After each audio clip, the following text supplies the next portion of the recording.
nakalimutan. Pagbalik sa Manila, ako ay nananabik. Mabaliw-baliw ako sa kanyang mga halik.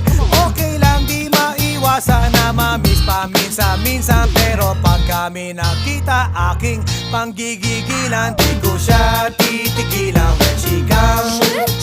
Di ko siya titigilan when she comes.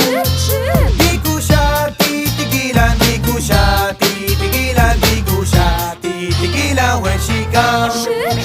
Kay ganda ng aming samahan at walang nanlalamig. Mas pa sa mag-asawa